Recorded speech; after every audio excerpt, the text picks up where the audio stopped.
아랍에미리트를 순방 중인 윤석열 대통령, 우리나라 대통령으로 첫 국빈 방문이란 의미뿐 아니라 경제협력 증대에 대한 기대감도 커지고 있습니다. 김수환 한국외대 중동 이슬람 전략 주임 교수와 관련 이야기 나눠보겠습니다. 안녕하십니까? 안녕하세요. 네. 윤석열 대통령 첫 순방지, 올해 첫 순방지로 아랍에미리트에서 여러 가지 일정을 소화하고 있습니다. 순방의 의미를 좀 먼저 짚어주시죠. 네, 1980년 아랍에미레이트와 한국과 양국 수교 이래로요. 한국 정상이 아랍에미레이트를 방문한 케이스가 있었어요. 그게 이제 2009년에 그 이명박 대통령 그리고 2011년, 12년 이명박 대통령이 이제 방문을 했고요. 그리고 2006년에 노무현 대통령이 처음으로 방문을 했고 2018년에 문재인 대통령이 방문을 했고 2014년도 또 2015년도 박근혜 대통령이 방문을 했는데 이 방문 모두 국빈 방문이 아니라 공식 방문이었어요. 네. 그래서 이번에 윤석열 대통령의 방문이 양국 외교관계 수립 이후에 최초의 국빈 방문이 됐고요. 굉장히 아시다시피 아주 수준 높은 예우를 받았죠. 그런데 또 다른 의미에서 보자면 현재 아랍에미레이트의 대통령인 무함마드 빈 자이드 안 나히안 대통령이 작년 2022년 5월에 대통령으로 취임이 됐거든요. 네. 근데 취임을 하고 나서 처음 국빈 초청을 한 거예요. 그렇기 때문에 이번 순방과 초청에서의 그 의미가 굉장히 남다르고 중요하다고 볼 수가 있겠습니다. 예, 남다른 의미를 갖고 있는데 보니까 투자 규모도 상당히 파격적이더라고요. 네. 이렇게 큰 결정을 한 배경은 어디 있습니까? 아랍에미레이트가 역대 해외 투자한 게 이제 가장 큰 게 영국의 2억 달러, 중국의 50억 달러, 러시아 10억 달러 정도인데 이번에 한국에 대한 투자가 굉장히 파격적이에요. 말씀하신 대로. 그런데 저는 두 가지 관점에서 분석을 해봤습니다.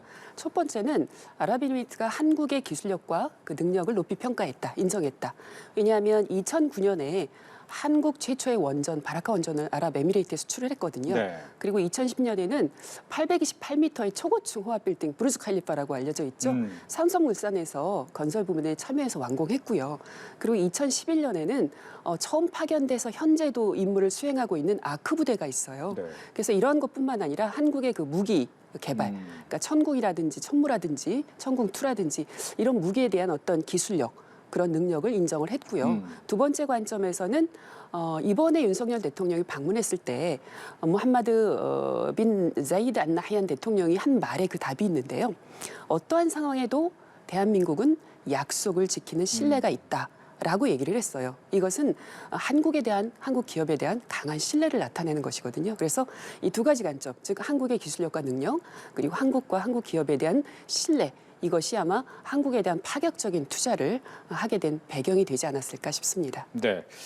이제 국빈 방문 또 초청 이런 부분에서 의미가 있는 것이 이제 압둘라 외교부 장관이 공항을 영접하러 나왔는데 모르겠어요. 이 의미를 일반인들은 모를 수도 있을 텐데 우리는 행운이 있다는 것을 믿는다. 네. 어떤 의미길래 이거 특별한 의미입니다. 이렇게 돼서 특별한 겁니까? 굉장히 관심이 많더라고요. 이 네. 부분에 있어서. 근데 먼저 이해하셔야 될 게 이슬람에서는 정명론이라는 게 있어요. 뭐냐면 모든 것이 하나님, 즉 알라로부터 주어지고 알라의 뜻에 의해서 운행되는 거기 때문에 사실 이들은 행운이라든지 점조차도 보는 것을 금지시하고 있어요. 복권도 어쩌고 없다고 그렇죠. 하더라고요. 로또와 복권, 갬블 이런 네. 것을 안 하거든요. 근데 행운이 있다라고 압둘라 외교부 장관이 얘기했다는 것은 그만큼 양국 관계에 대한 어떤 강한 기대감을 나타낸 것이라고 할 수가 있겠습니다. 그렇군요.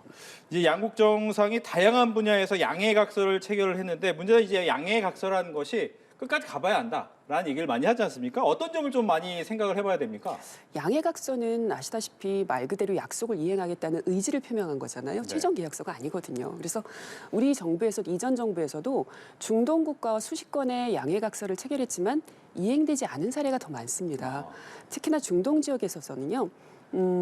한국과 경쟁 상대인 중국, 일본, 그 원전에서는 프랑스 같은 유럽 국가들이 있다는 것을 우리가 잘 알아야 되고요. 또 중동에 있어서 이스라엘하고 또 미국 같은 어떤 아랍에미레이트와의 전략적 관계가 수시로 바뀔 수 있는 그 유동성이 있어요. 그래서 이번 양해각서에 대해서 중동 지역의 전략이라든지 정세라든지 또는 미국이 주도하고 있는 어떤 국제 정세를 잘 면밀히 살펴서 그 우리가 행보를 가야지 아니면 지나친 이 양해각서에 대한 기대감이나 아니 지나친 희망은 조금 조심해야 될 필요가 있다. 돌다리도 두드려서 건너자라는 조심스러운 마인드가 필요하다 생각합니다. 생각합니다. 아무래도 우리나라와 좀 다른 나라, 좀 멀리 있는 나라다 보니까 그들이 하는 행동 하나하나가 좀 관심의 대상인 것 같긴 합니다. 특히 이번에 보니까 이제 에어쇼라든가 아니면 대통령궁의 조명이라든가 이렇게 바꿔주는 것이 그만큼 특별한 일인가에 대해서도 관심이 좀 있더라고요. 그렇죠. 이번에 에어쇼에서 7개 공군 전투기 편대를 가지고 또 뭐 파란색, 빨간색 비행운을 뿜으면서 네. 이게 이제 태국 무늬를 상징하잖아요. 굉장히 많은 어떤 그 쇼를 보여주었는데요. 이것은 아랍 문화에 있어서 상대방을 존중한다는 데 있어서 굉장히 많은 어떤 분위기를 연출함에 있어서 큰 의미를 갖고 있다. 그래서 우리 윤석열 대통령의 방문이 굉장히 크게 존중받고 있다. 높은 수준으로 예우를 받고 있다는 것을 뜻하게 되죠. 예. 하나만 더 관련된 얘기를 낙타고기 얘기가 있었습니다. 네. 낙타고기가 정말 귀한 겁니까? 그렇죠. 중동 지역에 있어서 낙타는 굉장히 중요성과 상징성이 커요. 왜냐하면 그 사막에 물이 부족한 그 상태에서 낙타라는 동물은 물을 먹지 않고도 짧게는 4, 5일, 길게는 20일 정도까지 버틸 수가 있어요. 그리고 옛날에 실크로드를 낙타로 타고 왔다 갔다 했듯이 네. 운송수단으로서 굉장히 중요한데요. 이 낙타라는 동물이 400kg을 짐을 싣고 400km까지 이동할 수가 있어요. 그래서 이게 운송수단으로서 굉장히 중요해서 낙타를 사막을 건너는 배다라고 따로 별칭으로 부르기도 하고요. 또 사막의 유목민들, 중동 유목민들에게 있어서는 이 낙타는 삶의 동반자다. 그래서 먹을 것이 없을 때 최후로 잡아먹는 게 낙타고기예요. 네. 그래서 어떤 사람에게 낙타를 잡아서 그 고기를 요리해서 대접한다라는 것은 내가 가지고 있는 가장 소중한 것을 상대방에게 내어준다. 상대방은 그만큼 소중하다라는 것을 의미하는 것이 되겠죠. 그렇군요. 이렇게 좀 다른 풍습이다 보니까 이런 것도 궁금해졌는데 또 하나는 이제 아무래도 이 중동 지역의 여성분들은 두르는 여러 가지 두건 종류가 있지 않습니까? 이번에 샤일라라는 게 있었는데 이런 건 또 어떤 건지 어떤 관습인지도 궁금해요. 아랍 이슬람 여성들이 착용하는 머리 쓰개가 있어요. 스카프가 있는데 그걸 보통 히잡이라고 하죠. 그렇죠. 근데 히잡은 머리카락을 다 가리는 것이고요. 이 샤일라는 머리카락을 좀 보일 수 있는 느슨한 스카프라고 생각하시면 돼요. 그래서 이게 보통 이제 걸프 지역에서 사용되는 것인데요. 2015년에 박근혜 대통령 방문 시 그리고 또 2018년에 김정숙 여사께서도 그 이슬람 모스크 사원 방문할 때 이 샤일라를 착용을 했죠. 네. 근데 이번에 김건희 여사도 착용을 했는데요. 이것이 이슬람 관습을 존중한다라는 어떤 존중의 의미에서 굉장히 문화 외교적으로도 교류에 많은 도움이 될 것 같고요. 또 이슬람 종교적인 측면에 있어서는 그러니까 이슬람 사원을 들어갈 때는 머리를 가려라라는 이슬람 율법이 있거든요. 그런데 이번에 김건희 여사가 그 이슬람 종교를 잘 이해했다라는 것을 이 아랍에미레이트 대중들에게까지 보여주는 아주 긍정적인 메시지를 보여서 좋은 효과를 낼 것이라고 생각을 합니다. 그렇군요. 이제 조금 더 정치적인 부분이라고 해야 될까요? 윤석열 대통령과 무함마드 대통령 특별한 전략적 동반자 관계를 격상시키겠다라고 하는데 어떻게까지 격상이 될 수 있습니까? 수교일의 첫 궁빙 방문이라는 것이 이제 이뤄진 것이 양국 관계 발전에 대한 양국의 강한 의지, 관계 발전에 대한 의지를 보여주는 것인데요. 이번 방문을 통해서 이제 말씀하셨다시피 원자력 협력 그리고 에너지 그리고 방산 그리고 투자 4대 핵심 협력 분야 이외에도 민간 또 보건의료 인적 교류 등 어떻게 보면 미래 협력 분야에서의 전략적 그 관계를 더욱 강화하겠다라는 의미를 보여주는 것이거든요. 그래서 한국의 입장에서는 아랍에미레이트는 투자자로서 훌륭한 파트너가 될 수 있고요.